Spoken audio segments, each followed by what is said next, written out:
Hey guys, welcome back. If you're new here, my name is Becca and today we are going to be talking about my most surprising books of 2020.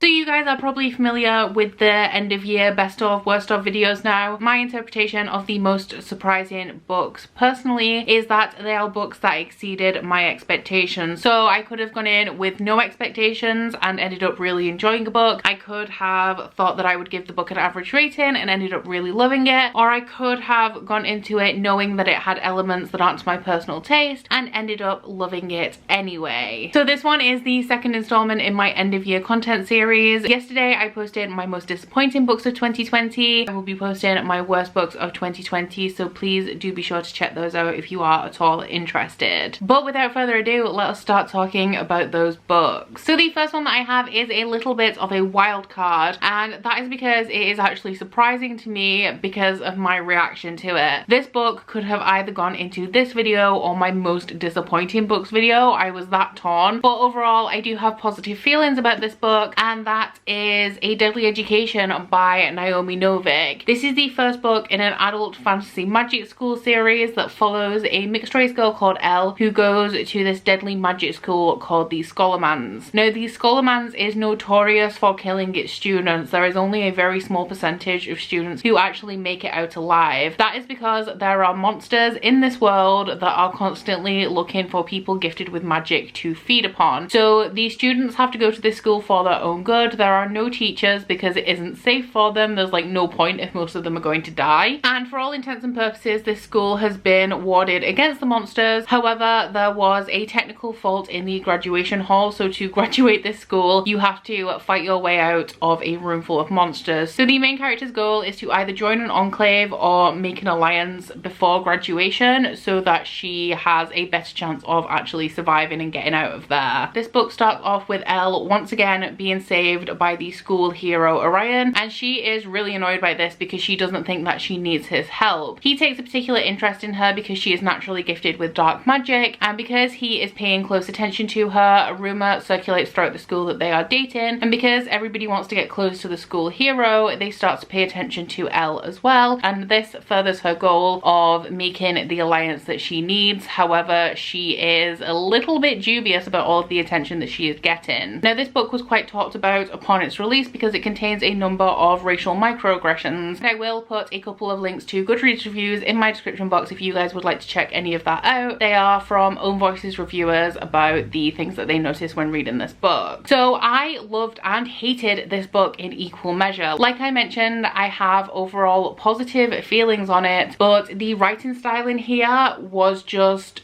really irritating. It has endless exposition. Elle will be doing something and we will cut away for a little bit of world building that's like 5 pages long about something that happened 300 years ago, so that by the time you make it back to the narrative, you've forgotten what Elle was doing. The writing style does also have a very conversational tone, which personal preference is not my favorite, but I think my main gripe with this is that it was very noticeable and it happens all the way throughout the book. So every time it happened, I noticed immediately that we were going to be going into paragraphs or pages of exposition, and I just found it to be really tedious to read about. That being said, I really identified with the character of Elle. She is extremely defensive to the point where she is standoffish. She is a biracial main character that has been rejected by one half of her family, which I deeply identify with, and there were just so many aspects of how she behaved and how she viewed the world and other people and how she thought her way out of situations, how she felt in certain situations that I just really identified with, and I can really get behind her. She definitely has her flaws. She is very aggressive to people, like she will snap at people as soon as they approach her. I just thoroughly enjoyed her, and I would say that she made this book for me. I do also like some of the side characters. I really like Orion as well, because in contrast to Elle, he is this like do-gooder kind of puppy character who is only trying to do the best and doesn't realize how his well-intentioned actions can actually be more harmful harmful to some people. And I also really loved the concept of this. Due to the nature of how the world was built through this endless exposition, I really didn't get as much of a feel for the world as I would have liked to. I actually much prefer an info dump at the beginning of a book that says like, this is the basics of the world, this is the basics of the magic, and then the story continues and builds on that, so you already have this background knowledge in your mind. So while I do really enjoy the world and the setting in here, personal preference, I kind of wish it had been done differently, and I definitely think that this could have been a 5-star read for me if it wasn't for those writing style things that I didn't like. But that being said, I am desperate for the sequel to this. I believe it's being released in June or July. It's called The Last Graduate, and I cannot wait to get my hands on it. The next 3 are ones that I do not own. The first of these being Birthday Girl by Penelope Douglas. This is a very sexually explicit new adult romance that follows a main character who is in a relationship with this guy. She's been with him for quite some time now, and while she does care about him, there are difficulties in their relationship because she is trying to kind of further her life. She works to make money to pay their rent while he doesn't do very much at all, and this story starts out where her boyfriend is supposed to pick her up. However, I believe that he's drunk, so he's not around to do so, and she ends up going to the cinema where she meets an older man. Now there's an instant attraction between them. They end up sitting together, and very shortly after that, the main character finds out that the man that she's just met, Pike, is actually her boyfriend's father. On the night that all this goes down, the main character and her boyfriend are evicted from their apartment because her boyfriend threw a party that got out of hand and the landlord has had enough of them. He says that she can stay but he has to go, so of course she leaves with him, and they end up moving in with his father. Now as we had this instant attraction, things between them start to develop as the relationship between the main character and her boyfriend starts to significantly degrade, and it is an age gap romance between those two. Now the reason why I didn't think I was going to love this is that I personally do not like age gap romances. They are just not to my particular taste. It's not what I'm into. So this was the first book that I read from Penelope Douglas, and I was really excited because I really wanted to read one of her books, and I definitely want to read more. However, the first book that I read from her being an age gap romance put me off a little bit. However, I absolutely love this book. I believe I gave it 4 stars. I really enjoyed the romance elements. I really liked the smut. I thought the smut was well written. It is very, very explicit, which I also enjoyed. I mean, that's what I'm going into smutty romance looking for, really. There were some aspects of the romance that I didn't enjoy as much. There were times when he treated her like a child, which I wasn't really into in the context of it being a romance, but overall I really enjoyed it. I think that this is one of the first really smutty new adult contemporary romances that I've read. So I really enjoyed it and can't wait to read more from Penelope Douglas. Then we have Gods of Jade and Shadow by Sylvia Marino Garcia. This one was recommended to me by one of my patrons, and I had seen this around. I had seen people reading it and really enjoying it. However, my preconceptions going into this is that I thought it was literary fantasy. I thought it would be really dry and stuffy, really overwritten, like pushing a moralistic kind of message, and so I was a little bit hesitant to pick this one up. So this book follows a young woman who is pretty much a servant to her family. Her mother married somebody who her family didn't approve of, and when the main character's father died, they had to go back and live with the family, and because her family don't really approve of her mother's choices or her existence, she's treated pretty much like a servant even though her family are quite rich. So one day when the rest of her family are out, she's cleaning her grandfather's room and she stumbles across this chest that contains the ghost, or like the essence, of an ancient and very powerful Mayan god. There were lots of things that I really enjoyed about this book. I just generally enjoyed the story because it does kind of read like an old tale, like an extended fairy tale, if you will. It has those kinds of themes, and the story structure, like the plot, is very similar to The Bear and the Nightingale by Catherine Arden, but with Mexican folklore and myth as opposed to the Russian folklore that is present in the Winter Night trilogy. So I do believe that if you have read one of these, then you will also enjoy the other. There was also an element of romance in here which I didn't expect, and it was done in a way that I really like, with like the character archetypes. So yeah, overall this was just a really enjoyable experience, and I was just so surprised because this story turned out to be something completely different than I expected it to be. The next one we have is Verity by Colleen Hoover. I have read quite a few Colleen Hoover books now. I really like her for her angsty, dramatic new adult romance. When I'm in a reading slump, I always reach for Colleen Hoover because I can always guarantee on her having some really wild plot plot twists in there, and that is exactly what I need when I'm struggling to read. So I picked up Verity as part of a buddy read. It is her first, I think, romantic thriller. So I didn't really know what to expect from it because my experience with Colleen Hoover has been hit or miss. I do really like her new adult romance, her young adult contemporary romance I'm like so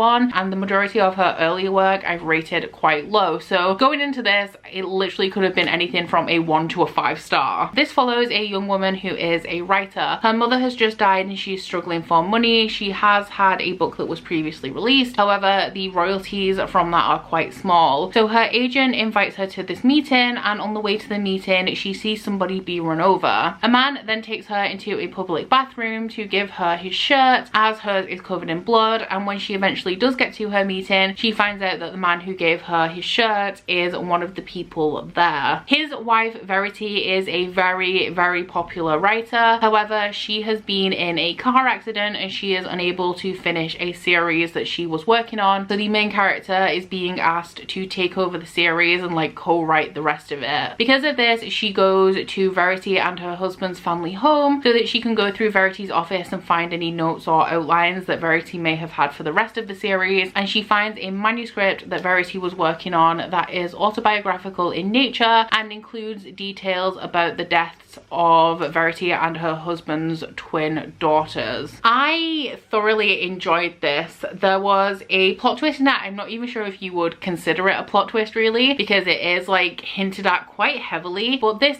thing I thought was going to be the main plot twist in here, and it took ages kind of for the reveal to come on this, so I definitely thought that that was going to be the plot twist. It was really predictable, and yeah, the whole thing was going to be a wash. However, that was not the thing. Like, you get to that and you think everything's wrapping up and it is just plot twist upon plot twist upon plot twist, and I just thoroughly didn't expect it. What Colleen Hoover did is she diverted my attention to this thing, made me think that the whole thing was going to be a wash and the plot twist was going to be weak and it was just going to fall apart, and while my attention was diverted over here, she brought something in over here like absolutely blew my mind. What I will say about this as well is that it does contain quite a few very heavy topics, including child abuse. This book is told in two kind of timelines. You have the present timeline, but then you also have chapters of Verity's autobiography. The narrative in her autobiography reminded me a lot of the female perspective in Gone Girl. It is very hard to read in times, very vulgar, very graphic, so do please look at a full list of trigger warnings before you go into this, because I was actually quite shocked at how explicitly graphic it was in some of those elements. Next up we have Decluttered Miracles by Kester Grant. I had an arc of this on NetGalley. This one is the Illumicrate edition, and this is a young adult fantasy retelling of Les Miserables that focuses specifically on Eponine and Cassette. The basic gist of this is that Eponine's sister is taken and sold to the House of Flesh, which is a prostitution guild, but before that happens, her sister sends Eponine to the Thieves Guild so that she is protected, because when you are a member of one guild, you cannot be taken to another because your guild becomes your family. Eponine vows revenge for what happened to her sister, and in the process of this, she gets closer to Cassette with the idea of trading her for her sister eventually. However, she does grow quite close to Cassette and decides against this and has to figure out another way to possibly get her sister back. I ended up really enjoying this. I loved the world in here. I liked the setting of like early 1800s Paris, and I especially liked the Court of Miracles, which is the criminal underworld that all of the guilds are a part of. I did have a few issues with this. One is that it seems like a tour of the guilds in part, like Eponine goes to one guild, we explore that, and then she goes to another one, we explore that, and she moves on, and a lot of things really did seem too easy for her. We would have a chapter outlining this impossible task that nobody had ever accomplished, and then Eponine would come in and complete the impossible task within a chapter. That being said, I had a really good time reading this. I'm really excited for the sequel, mainly because I would like to explore more of the guilds. I think we covered 4 or 5 in here and there are 9 in total, so I'm definitely excited to discover the ins and outs of those a little bit more. I would actually go as far as to say that it is the guilds that most interest me in here. The writing is pretty good, but the plot was a little bit rushed. There is also no Marius in here, and I know that the author Kester Grant has said said why she chose not to include Marius, because she doesn't like him. But it just felt kind of weird, you know, having a story that focuses on Eponine and Cosette is told during the Les Mis narrative, like some of the side characters are characters from Les Mis, and to not include Marius, even though the plot of Les Mis is playing out in this fantastical world while Eponine is also working on other stuff. That being said as well though, Kester Grant is a debut author. When I read debuts, I kind of give the author the benefit of the doubt, as I always anticipate that they are going to grow stronger with every further book that they publish. So I am very excited to pick up the sequel to this, and hopefully we will get some more of that guild exploration that I'm craving. Another young adult fantasy is Kingdom of the Wicked by Kerri Maniscalco. I went into this not expecting to love it,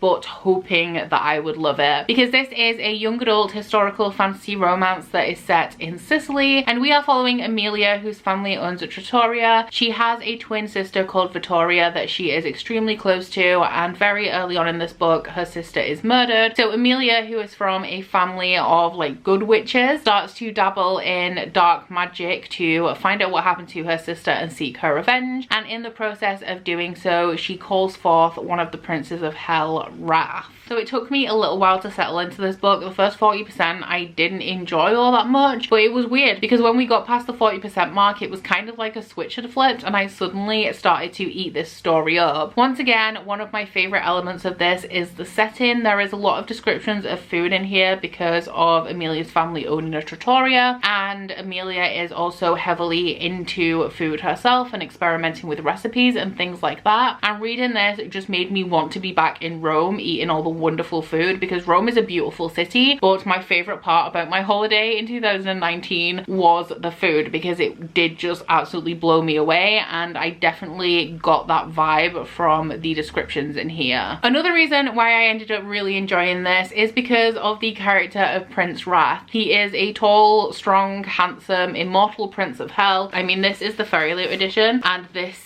prince is what the letter to the author came on. So I was naturally going to be a sucker for Wrath no matter what happened in this book, and I do feel like it is about a third of the way through the novel when he starts to fully come into it. Like, he is around throughout the entire thing, but he becomes a more prominent part of the narrative, and I do think that things definitely started to pick up then. I really like the contrast between Wrath and Emilia as a main character and how they progress through the book. But another reason I really love this is that the last couple of chapters I just really didn't know what was going on. I fully expected this to go one way. Like, something happened that really confused me and I wondered how it was going to be resolved in the last few chapters, and then I kind of thought it would be left and resolved at the beginning of the second book, but then something happened that I just fully was not expecting, and I think that the sequel to this is going to take a very different turn to this one, and I'm really excited to see how that is going to play out. If you've been here a while, something that you will know about me is that even though I do generally read a decent amount of comics and manga, something that I've recently discovered is that I really love those formats when they are within the contemporary genre, which was a little bit of a shock to me because generally speaking I don't love standard contemporary, especially standard young adult contemporary. But the next one I have is Dreaming Sun Volume 1 by Ichigo Takano. Ichigo Takano is the creator of my favorite manga that I've ever read, which is the Orange series, and when I went into Dreaming Sun I knew that it was going to have a very different tone, as Orange is quite hard-hitting and sad, and I didn't really know what to expect because I am still quite new to manga and also contemporary or shoujo manga. So this story follows a girl who runs away from home because her father has remarried and they have a new baby, and she is feeling very pushed out of her family. She stumbles across a drunk guy who is passed out in the park, and he says that she can go and live with him providing that she fulfills 3 conditions. The first one is to tell him why she ran away from home, the second is to find his missing house key, and the third is that she has a dream and falls in love. This is pretty much like a young adult New Girl. This girl goes to live in this house that is owned by the landlord. The landlord also lives there, and there is also 2 boys who go to her school that live there as well. She develops a crush on one of them, and I've read 2 volumes of this so far, and both of them are mainly focused on this crush that she has and how she can get this guy to notice her. The thing that I really love about this is that it is just really cute, really sweet. It's also kind of funny. There is just something about shoujo manga, contemporary manga, or contemporary graphic novels and comics as well, that just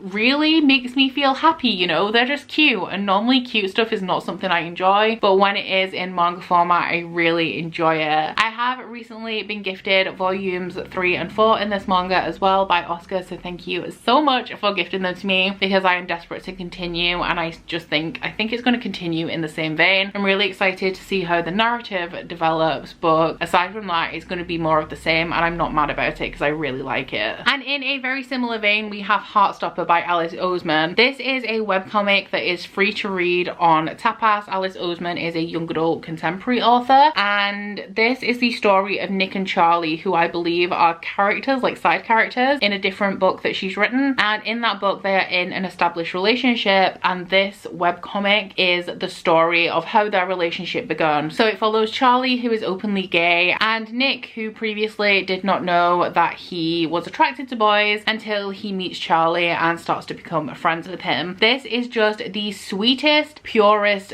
thing. Plot-wise, it pretty much does not have one. It is just about their relationship, and it is cute. It's adorable. There's nothing I can say about it because it really just does not have a plot. Just follows their relationship. I think in the 3rd installment, they go on a school trip to Paris. The first one is like about the start of their relationship. It's literally just cute, young adult, male contemporary romance, and it just makes me happy because it is so wholesome and adorable. Like with Dreaming Son, in theory, this should be a series that I'm really quite ambivalent about, but it just makes me feel happy the way that no other contemporary does, and I'm really excited to carry on reading this. I believe that the 4th installment will be released in 2021. I will be getting my hands on it. I don't expect anything drastically different or mind-blowing from it, although in volume 3 we saw the introduction of some hard-hitting topics, including eating disorders and also depression, so I am expecting that to continue through the later volumes. But aside from that, I'm just expecting more of the cute, wholesome vibes, and honestly, I'm here for it. So that is it. Those are my 8 most surprising reads of 2020. Please let me know down in the comments if you have read any of these books and what you thought of them. Were they as surprising to you as they were to me? Did you think you were going to love them? Did you not enjoy them at all? Do you hate any of these books? But aside from that, please don't forget to like this video if you liked it, and subscribe if you wanna. If you head to my description box, you'll find links to my Goodreads, Instagram and Twitter if you'd like to follow me on any of those, as well as a link to my Bookish body butter and candle website, the Instagram for that, and a 10% off discount code. But that's it from me today, guys. Bye! Oh, you bite your friend like chocolate. You say you're go when nobody knows, with guns hidden under our petticoats. We're never gonna quit it, no, we're never gonna quit it, no.